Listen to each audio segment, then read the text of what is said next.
Hi friends, welcome to Dhruva study circle.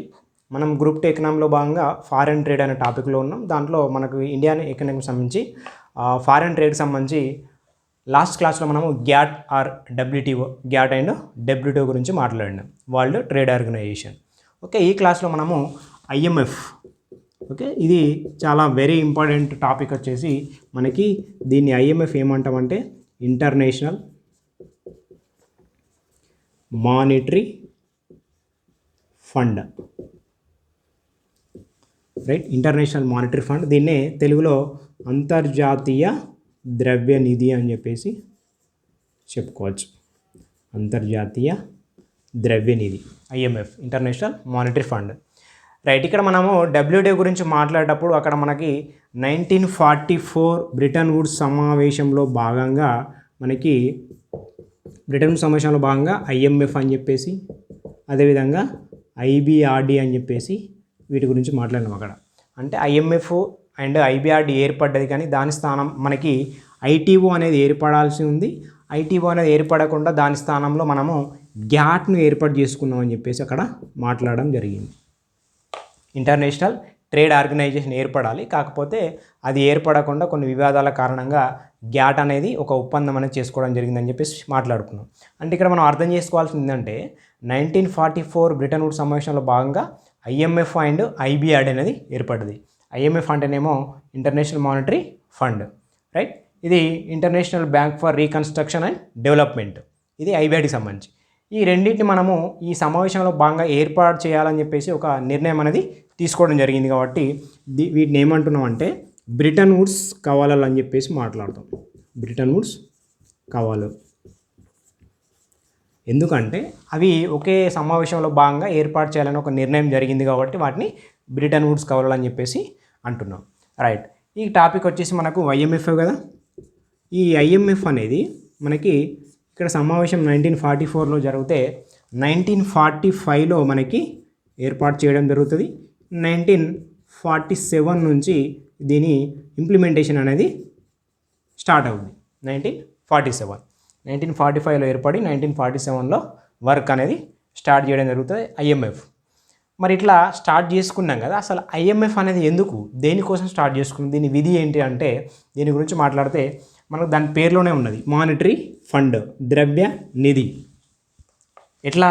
అంతర్జాతీయంగా, right? మనకి ఇంటర్నేషనల్గా ద్రవ్య సహకారాన్ని అందిస్తుంది, ఒకటి ద్రవ్య సహకారాన్ని అందిస్తుంది. అదేవిధంగా మనకి ఫారెన్ ట్రేడ్, ఇంటర్నేషనల్ ట్రేడ్కి సంబంధించి మనకి బీఓపీ ఉంటుంది కదా, బ్యాలెన్స్ ఆఫ్ పేమెంట్, దాన్ని సులభతరం, ఈజీ వే అనేది చేస్తుంది. అదేవిధంగా ఈ బీఓపీని మనకి ఏమైనా అసమతుల్యత గురైనప్పుడు దానికి సంబంధించి పరిష్కార మార్గాలు కూడా చూస్తుంది. అదేవిధంగా మనం మాట్లాడుకున్నట్టు ఫారెన్ ఎక్స్చేంజ్ రేట్ దీని యొక్క స్థిరత్వానికి కృషి చేస్తుంది, ఓకే?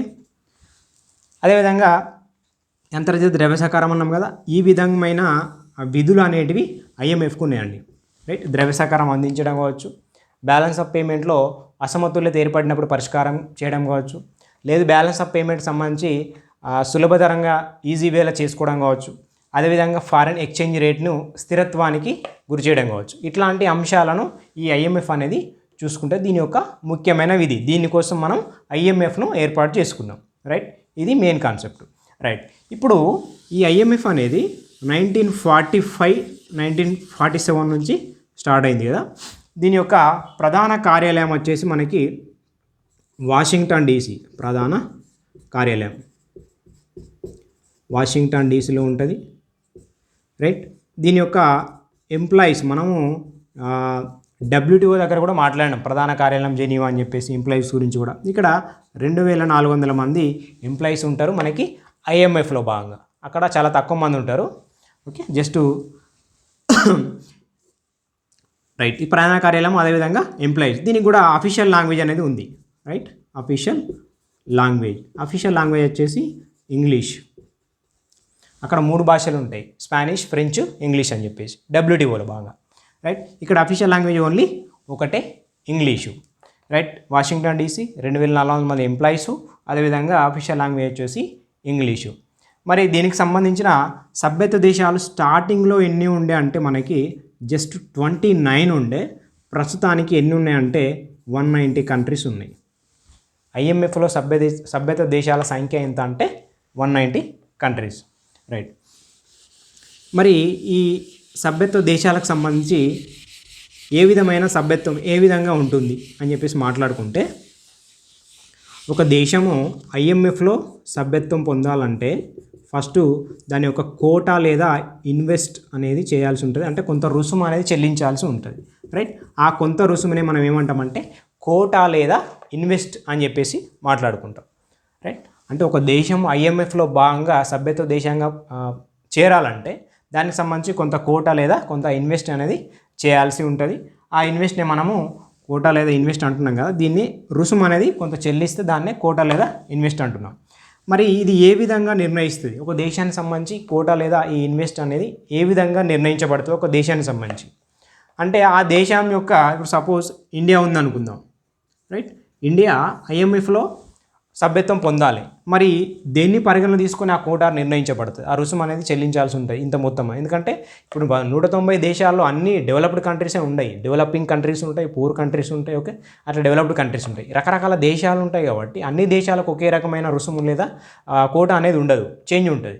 సో దాన్ని బట్టి మరి ఏ విధంగా నిర్ణయిస్తుంది అంటే, ఆ దేశానికి సంబంధించిన జాతీయ ఆదాయం అదే లేదా national income. Okay, national income కావచ్చు, లేదా జీడిపి కావచ్చు, లేదా బంగారపు నిల్వలు కావచ్చు. ఓకే, లేదా అదే ఫారిన్ కరెన్సీ కావచ్చు. ఇట్లా రకరకాల అంశాలను పరిగణనలోకి తీసుకొని ఆ కోటా, దేశం యొక్క కోటా అనేది నిర్ణయించబడుతుంది. రైట్. అట్లా ఒక్కొక్క దేశానికి సంబంధించి ఒక్కోటి. ఇవి అన్ని దేశాలకు సమానంగా ఉండకపోవచ్చు కదా, 190 దేశాల్లో భాగంగా అన్ని దేశాలకు సమానంగా ఉండదు. ఓకే, రకరకాలుగా వేరియేషన్ అనేది ఉంటుంది. ఓకే, దాన్ని బట్టి మాత్రమే ఈ కోటా అనేది నిర్ణయించబడుతుంది. రైట్. ఇది మనం గుర్తుపెట్టుకోవాలి. ఇట్లా ఈ కోటా నిర్ణయించబడిన తర్వాత మరి దీనికి సంబంధించి మన ఈ ఐఎంఎఫ్ సంబంధించి కొంత ఒక కరెన్సీ అనేది ఉంది మనకి, దాన్ని మనము ఎస్డిఆర్ అని చెప్పేసి మాట్లాడుకుంటాం. ఓకే, దీని గురించి మాట్లాడతాం. ఐఎంఎఫ్కి సంబంధించి అంతర్జాతీయ ద్రవ్యనిధి అని మాట్లాడుకున్నాం కదా, ఒక్కొక్క దేశానికి ఒక కరెన్సీ అనేది ఉంది. రైట్. ఒక్కొక్క దేశానికి ఒక కరెన్సీ ఉన్నప్పుడు అట్లా అన్ని దేశాల కరెన్సీలు అక్కడ పనిచేయవు. కాబట్టి అంతర్జాతీయ ద్రవ్యనిధికి సంబంధించి ఐఎంఎఫ్కి సంబంధించి ఒక ప్రత్యేకమైన కరెన్సీ లేదా ప్రత్యేకమైన ఒక బాండ్ లేదంటే ఒక ఇమాజినరీ కరెన్సీని రూపొందించుకోవడం జరిగింది. దాన్ని మనము ఎస్డిఆర్ అని చెప్పేసి మాట్లాడతాం. ఓకే, ఈ క్లాస్లో మనం నెక్స్ట్ అది ఎస్డిఆర్ గురించి మాట్లాడదాం. అట్లా ఇప్పుడు ఈ ఐఎంఎఫ్ సంబంధించి ఇప్పుడు కోటా నిర్ణయించబడింది. దాని తర్వాత ఈ ఐఎంఎఫ్లో భాగంగా ఒక దేశానికి సంబంధించి ఒక ప్రతినిధి అనేవాళ్ళు ఉంటారు. రైట్. ప్రతినిధి. ఈ ప్రతినిధి ఎవరు అంటే ఒక్కొక్క దేశానికి సంబంధించిన ఒక్కొక్క గవర్నర్. రైట్. గవర్నర్గా వ్యవహరిస్తారు ఐఎంఎఫ్లో దేశానికి సంబంధించి. ఈ గవర్నర్ ఎవరు అంటే, మన సపోజ్ ఇండియాకి తీసుకుంటే ఆర్థిక శాఖ మంత్రి మనకి గవర్నర్గా ఉండడం జరుగుతుంది. ఆయనే ఆ ఐఎంఎఫ్లో ప్రతినిధి. రైట్. అట్లా ఒక్కొక్క దేశం ఒక్కొక్కరిని పంపిస్తుంది ప్రతినిధిగా. అట్లా మన ఇండియాకి సంబంధించి అయితే ఆర్థిక శాఖ మంత్రి. ఇట్లానే మనకి ఆర్బీఐ గవర్నర్ కూడా ఆల్టర్నేట్ గవర్నర్గా ఉంటాడు. ఆల్టర్నేట్ గవర్నర్ ఎవరు ఉంటారు అంటే ఆర్బీఐ గవర్నర్. అట్లా మరి గవర్నర్ ఎవరు అంటే ఆర్థిక శాఖ మంత్రి ఐఎంఎఫ్లో గవర్నర్గా ఉంటాడు. లేదు ఆల్టర్నేట్ గవర్నర్ ఎవరంటే ఆర్బీఐ యొక్క గవర్నరు ఉండడం జరుగుతుంది. మరి ఈ గవర్నర్లకు సంబంధించి ప్రతినిధులు కదా, అంటే ఐఎంఎఫ్లో ఒక అంశాన్ని తీర్మానించాలంటే ఈ గవర్నర్లకు సంబంధించి కొంత ఓటింగ్ శాతం అనేది ఉంటుంది, ఓటు. అట్లా ఈ గవర్నర్కి సంబంధించి బేసిక్ ఓట్స్ అయితే కొన్ని ఉంటాయి. అది బేసిక్ ఓట్స్ వచ్చేసి ప్రతి గవర్నర్ కూడా 5.5% అనేది ఓటింగ్ శాతం అనేది ఉంటుంది, బేసిక్ ఓట్స్. రైట్. మరి ఈ బేసిక్ ఓట్స్ కాకుండా మళ్ళీ అదనంగా ఓట్లు కావాలంటే ఆ దేశాన్ని బట్టి, ఆ దేశం యొక్క ఎస్డిఆర్లను బట్టి ఆ ఓటింగ్ శాతం అనేది పెంచుకోవచ్చు. ఎట్లా అంటే ఇప్పుడు ఫర్ సపోజ్ ప్రతి ఒక్క దేశానికి సంబంధించిన గవర్నర్కి ఈ 5.5% అనేది అందరికీ ఉంటుంది, ఇది బేసిక్ ఓటింగ్. మరి ఇంకొక 1% పెరగాలంటే ఏం చేయాలి, ఇంకొక ఓటు పెరగాలంటే ఏం చేయాలి? పెరగాలంటే ఇప్పుడు సపోజ్ ఇండియా ఉంది, అట్లా 1,00,000 ఎస్డిఆర్లు అనేది ఉండాలి ఇండియాకి. 1,00,000 ఎస్డిఆర్లు ఉంటే ఒక ఓటు అనేది వస్తుంది. ఇంకొక 1,00,000 ఎస్డిఆర్లు ఉన్నాయి అనుకోండి, ఇంకొక 1,00,000 ఎస్డిఆర్లు ఉంటే ఇంకొక ఓటు అనేది వస్తుంది. అట్లా ఎన్ని లక్షల ఎస్డిఆర్లు ఉంటే అన్ని ఓట్లు అనేది మనం పెంచుకోవచ్చు. ఏ దేశానికి సంబంధించిన అంటే ఇక్కడ వాళ్ళ వాటా లేదా వాళ్ళ కోటా అనేది ఎంత ఎక్కువ ఉంటే అన్ని ఓట్లు అనేది ఎక్కువ ఉండే ఛాన్సెస్ ఉన్నాయి అని చెప్పేసి మనం అర్థం చేసుకోవచ్చు. రైట్. బేసిక్ కోటా అయితే 5.5% ఉంది ప్రతి దేశానికి సంబంధించిన గవర్నర్కి ఓటింగ్ చేయాలంటే. మరి ఈ ఓటింగ్ యొక్క కోటా పెరగాలంటే, ఓట్లు పెరగాలంటే ఎట్లా అంటే ఈ ఎస్డిఆర్లను బట్టే ఉంటుంది. ఎస్డిఆర్ అంటే ఏంటంటే మనం మాట్లాడతాం. రైట్. ఇట్లా ఒక్కొక్క ఓటు కావాలంటే 1,00,000 ఎస్డిఆర్లు అనేది ఉంటేనే ఒక ఓటు అనేది అదనంగా రావడం జరుగుతుంది. మరి ఇట్లా చూసుకుంటే ఈ 190 దేశాల్లో భాగంగా మరి ఏ దేశానికి ఓట్లు అధికంగా ఉన్నాయి? ఓట్లు అధికంగా ఉన్నాయని చూసుకుంటే మనకు ఫస్ట్ యూఎస్ఏ ఉంటుంది. అంటే దేనికైనా దీని పర్సంటేజ్ అనేది ఎక్కువ ఉంటుంది అక్కడ కోటాలో ఐఎంఎఫ్ సంబంధించి. దాని తర్వాత జపాన్, దాని తర్వాత చైనా, దాని తర్వాత జర్మనీ, దాని తర్వాత ఫ్రాన్స్. ఇది ఆర్డర్, ఇట్లనే గుర్తుపెట్టుకోవాలి. 5 ఇవేంటి ఐఎంఎఫ్లో భాగంగా అత్యధికంగా ఓటింగ్ శాతం. రైట్. అత్యధికంగా ఓట్లు గల దేశాలు అని చెప్పేసి గుర్తుపెట్టుకోవాలి. ఒకటి యుఎస్ఏ, రెండోది జపాన్, మూడోది చైనా, నాలుగోది జర్మనీ, ఐదోది ఫ్రాన్స్. ఈ విధంగా అత్యధికంగా ఓట్లు కలిగిన దేశాలు ఏదంటే ఇవి. రైట్. అంటే ప్రతి గవర్నర్కి సంబంధించి మాట్లాడుకున్నాం కదా, అట్లా ప్రతి దేశానికి సంబంధించి గవర్నరే దేశానికి సంబంధించిన అనమాట. అట్లా ఓటింగ్ శాతం ఏవో ఎక్కువ ఉన్నాయంటే వీటి పర్సెంట్ అనేది ఎక్కువ ఉందని చెప్పేసి చెప్పుకోవచ్చు. రైట్. ఇప్పుడు మనం ఫైనల్గా ఏం మాట్లాడదామంటే ఎస్డిఆర్ గురించి మాట్లాడాలి. రైట్. ఎస్డిఆర్ అంటే ఏంది?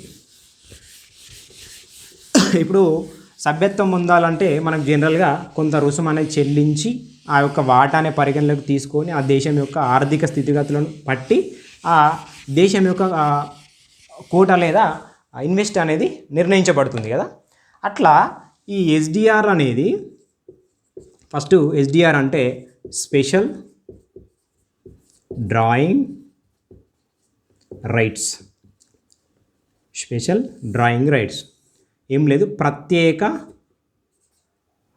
ప్రత్యేక ఉపసంహరణ హక్కుల పత్రం అని చెప్పేసి. దీన్నే పేపర్ గోల్డ్ అని చెప్పేసి కూడా అంటాం. Okay, paper gold. ఇదొక ఇమాజినరీ కరెన్సీగా ఊహించుకోవచ్చు, లేదు ఇదొక బాండ్గా ఊహించుకోవచ్చు. ఓకే, అంటే మన దేశానికి సంబంధించి కాబట్టి ఇతర దేశాలకు సంబంధించిన కాబట్టి కరెన్సీతో సంబంధం లేకుండా అంతర్జాతీయంగా ఒక ద్రవ్యాన్ని క్రియేట్ చేసింది ఐఎంఎఫ్. అందుకే మనము అంతర్జాతీయ ద్రవ్య నిధి అని ఎందుకు అన్నామంటే ఎస్డిఆర్ అనేది ఓన్లీ అంతర్జాతీయ ఐఎంఎఫ్ సంబంధించిన అంతర్జాతీయ ద్రవ్యం అని చెప్పేసి చెప్పుకోవచ్చు, ఇంటర్నేషనల్ కరెన్సీ. రైట్. దీన్నే మనం ఏమంటున్నామంటే పేపర్ గోల్డ్ అని చెప్పేసి కూడా అంటున్నాం, బంగారు పత్రాలు అని చెప్పేసి కూడా పిలుస్తాం.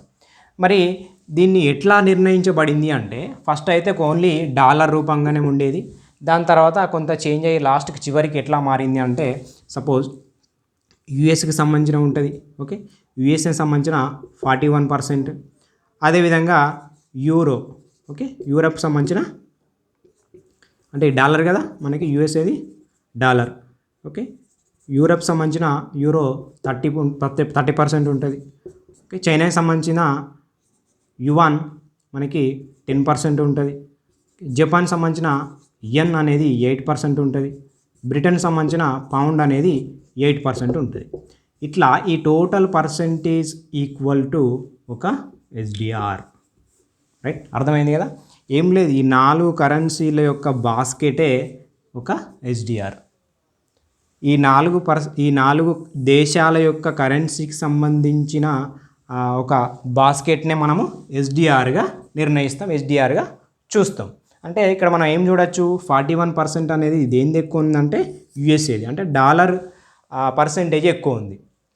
రైట్. ఒక ఎస్డిఆర్లో దేని పర్సెంటేజ్ ఎక్కువ ఉందంటే డాలర్ పర్సెంటేజ్ ఎక్కువ ఉంది. దాని తర్వాత దేని ఉందంటే యూరోది ఉంది, దాని తర్వాత యువాన్ది ఉంది, దాని తర్వాత యెన్ది ఉంది. ఓకే, యెన్, దాని తర్వాత పౌండ్ది. ఇట్లా ఒక ఎస్డిఆర్లో భాగంగా 5 కరెన్సీల యొక్క బాస్కెట్ని మనము ఎస్డిఆర్ అని చెప్పేసి చెప్పుకోవచ్చు. ఎస్డిఆర్ అంటే ఎక్కడి నుండో తయారు కాలేదు, ఈ 5 దేశాలకు సంబంధించిన కరెన్సీ యొక్క వాల్యూనే మనం ఎస్డిఆర్గా తీసుకున్నాం. అంటే ఇప్పుడు ఒక మన దేశానికి సంబంధించిన కరెన్సీ నోటును మనం ఎక్స్చేంజ్ చేసుకోవాలంటే ఇగో వీటి పర్సెంటేజ్ దాంట్లో ఉంటుంది. ఒక ఎస్డిఆర్ని మనం మార్చుకోవాలంటే ఈ దేశాల యొక్క పర్సెంటేజ్ వాల్యూ అనేది ఆ ఎస్డిఆర్ కరెన్సీలో ఉంటుందని చెప్పేసి మనం చూడొచ్చు. ఓకే, ఇది మనకి ఎస్డిఆర్కి సంబంధించి. ఓకే, స్పెషల్ డ్రాయింగ్ రైట్స్ ఇవి మనం గుర్తుపెట్టుకోవాలి, ఏ దేశానికి ఎంత పర్సెంటేజ్ ఉంది అని చెప్పేసి మనము గుర్తుపెట్టుకోవాలి. రైట్. ఇంకొక విషయం ఏంటంటే ఇక్కడ మనకు గవర్నర్లు మాట్లాడినాం కదా, దాంట్లో భాగంగా 24 దేశాలకు సంబంధించిన గవర్నర్లకు సంబంధించి బోర్డ్ ఆఫ్ ఎగ్జిక్యూటివ్ డైరెక్టర్స్ అని చెప్పేసి ఈ 24 దేశాలకు సంబంధించి ఉంటే దీంట్లో ఒక 8 దేశాలు మెయిన్గా ఉంటాయి. అవి ఏంటంటే యుఎస్ కానీ, యూకే కానీ, ఫ్రాన్స్ కానీ, చైనా కానీ, రష్యా కానీ, సౌత్ ఆఫ్రికా కానీ, ఓకే, జర్మనీ కానీ, జపాన్ కానీ. 1 2 3 4 5 6 7 8 రైట్. ఈ 8 దేశాలకు సంబంధించిన ఒక్కొక్క గవర్నర్ని నామినేట్ చేస్తారు. ఈ 8 దేశాలకు సంబంధించిన గవర్నర్లను ఒక్కొక్కరిని నామినేట్ చేస్తారు. వీళ్ళు ప్రధానమైన వాళ్ళు బోర్డ్ ఆఫ్ ఎగ్జిక్యూటివ్ డైరెక్టర్స్లో భాగంగా. మరి మిగతా 16 మంది ఉన్నారు కదా, ఈ మిగతా 16 మంది ఏం చేస్తారంటే ఇది ఒక కూటమిగా ఏర్పడి 16 దేశాలు ప్రతి 2 సంవత్సరాలకి ఒకరిని నామినేట్ చేయడం జరుగుతుంది. ప్రతి 2 సంవత్సరాలకి ఒకరిని నామినేట్ చేస్తారు గవర్నర్గా. ఈ 8 దేశాలకు సంబంధించి అయితే ఒక్కొక్కరిని నామినేట్ చేస్తారు, ఎందుకంటే ప్రధానమైన దేశాలు కాబట్టి. ఎందుకు అంటే ఎస్డిఆర్లో భాగంగా కావచ్చు, ఓటింగ్ శాతంలో కావచ్చు, ఇవి ప్రధానమైన దేశాలు గుర్తుపెట్టుకోవాలి. ఓటింగ్ శాతంలో దేశాలు చూసినాం మనం, ఎస్డిఆర్లో భాగంగా ఎంత పర్సెంటేజ్ ఏ దేశం దాన్ని చూసినాం. అదేవిధంగా గవర్నర్లకు సంబంధించి బోర్డ్ ఆఫ్ ఎగ్జిక్యూటివ్ డైరెక్టర్లో భాగంగా 8 దేశాలకు సంబంధించిన దేశాలు చూస్తున్నాం. అంటే దేశాల్లో ఏవేవి ఉన్నాయని చెప్పేసి మనం 100% గుర్తుపెట్టుకోవాలి. ఓకే, ఇది మనకి బోర్డ్ ఆఫ్ ఎగ్జిక్యూటివ్ డైరెక్టర్కి సంబంధించి. ఓకే, ఎస్డిఆర్ గురించి కూడా మాట్లాడడం జరిగింది. రైట్. అదేవిధంగా మనకి ఇంకొకటి ఏంటంటే మనకు అంతకుముందు ఏంటంటే మనం కోటా తీసుకోవాలంటే ఎట్లా ఉండే అంటే 1976కు ముందు అంటే మన సభ్యత్వం పొందాలంటే మనం కొంత రుసుము చెల్లించాలి కదా. ఆ రుసుములో షరతు ఏముండేదంటే ఫస్ట్ కొంత బంగారం పెట్టాలి, దాని తర్వాత కొంత మిగతాది కరెన్సీ పెట్టాలి. కానీ 1976 తర్వాత కేవలం మనము కరెన్సీ పెడితే సరిపోతుంది అని చెప్పేసి ఒక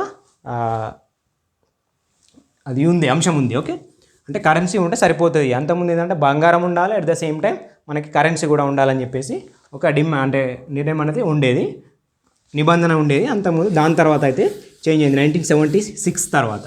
రైట్. మరి ఈ యొక్క కోటా ఎన్ని సంవత్సరాలకు ఒక్కసారి నిర్ణయించబడుతుంది అంటే 5 ఇయర్స్కి ఒకసారి ఈ దేశాల యొక్క కోటా అనేది నిర్ణయించబడుతుంది, అది గుర్తుపెట్టుకోవాలి. మనకు ఫైనల్గా IMF దగ్గర మనకి 477 బిలియన్ ఎస్డిఆర్లు అనేటివి ఉన్నాయి. మన ఇండియాకి సంబంధించి అయితే మనకు 13,114 ఎస్డిఆర్లు మిలియన్ ఎస్డిఆర్లు అని చెప్పేసి ఉన్నాయి. రైట్. ఇక్కడ మనం ఇంకోటి మాట్లాడాలి ఏంటంటే ఇండియాకి సంబంధించి ఓట్లు ఎన్ని ఉన్నాయని మాట్లాడుకుంటే 132,603. ఇది ఎంత పర్సెంటేజ్ టోటల్లో అంటే 2.5%. ఓకే, ఇవి ఓటింగ్ దగ్గర మాట్లాడాలి. రైట్. ఎన్ని ఓట్లు ఉన్నాయంటే 132,603 ఓట్లు.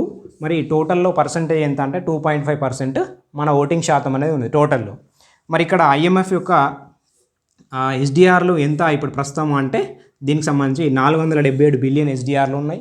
మరి ఇండియాకి సంబంధించిన ఎన్ని ఎస్డిఆర్లు ఉన్నాయంటే 13,114 మిలియన్ ఎస్డిఆర్లు ఉన్నాయి. ఇది మనం గుర్తుపెట్టుకోవాలి. అట్ ద సేమ్ టైం మనం ఈ 13,111 ఎస్డిఆర్లు అనేది ఎన్నో స్థానం అంటే 8వ స్థానంలో ఉన్నాం. ఫస్ట్ స్థానం ఏదో మనకు తెలుసు, USA ఉంటుంది. రైట్, ఇది మనం గుర్తుపెట్టుకోవాలి. ఇండియాకి సంబంధించి అయితే 8వ స్థానంలో మనము 13,114. ఆల్మోస్ట్ ఇది ఏంటంటే 2.7% దాకా ఉంటుంది. 2.67 సమ్ ఉంటుంది. 2.67 అంతా మొత్తంలో ఇంత ఉంటుంది అనమాట. మరి ఫస్ట్ ఎవరు ఉన్నారంటే దీనికి సంబంధించి USAనే ఉంటుంది. దాని తర్వాత 8వ స్థానంలో మనం ఉన్నాం. ఇట్లా ఈ కోటా ఎన్ని సంవత్సరాలకు వస్తారంటే 5 ఇయర్స్కి వస్తారు. ఎస్డిఆర్ ఏంటంటే స్పెషల్ డ్రాయింగ్ రైట్స్, దీన్నే పేపర్ కరెన్సీ అని చెప్పేసి అంటాం. ఓకే, ప్రత్యేక ఉపసంహరణ హక్కుల పత్రం అని చెప్పేసి, నథింగ్ బట్ బాండ్ సెక్యూరిటీలకు సంబంధించి అట్లనే అనుకోవచ్చు. కాకపోతే ఇమాజినరీ కరెన్సీ ఇది. అందులో భాగంగా నాట్ ఓన్లీ ఒక దేశానికి సంబంధించి కాదు, 5 దేశాలకు సంబంధించిన కరెన్సీ యొక్క వాల్యూ ఈజ్ ఈక్వల్ టు ఒక ఎస్డిఆర్. దాన్ని మనము 5 దేశాలకు సంబంధించిన కరెన్సీ బాస్కెటే ఒక ఎస్డిఆర్ అని చెప్పేసి చెప్పుకోవచ్చు. అంటే మనము ఫైనల్గా మనం తెలుసుకోవాల్సింది ఏంటంటే IMF అనేది ఇంటర్నేషనల్ ట్రేడ్కి సంబంధించి ద్రవ్య సహకారాన్ని పెంపొందిస్తుంది. ఈ బ్యాలెన్స్ ఆఫ్ పేమెంట్కి సంబంధించి అసమతౌల్యాన్ని నిరోధిస్తుంది. అదే దాని విధంగా ఇది ఏ విధంగా కంట్రోల్ చేస్తుంది అంటే ఎస్డిఆర్ అనే ఒక ద్రవ్యాన్ని, ఒక అంతర్జాతీయ కరెన్సీని మనము తీసుకొని దాని పరంగా ఈ ఇంటర్నేషనల్ ట్రేడ్కి సంబంధించి ఒక ఎక్స్చేంజ్ రూపంలో మనం కరెన్సీని చేంజ్ చేసుకోవడానికి ఎస్డిఆర్ అనేది ఉపయోగపడుతుంది. రైట్.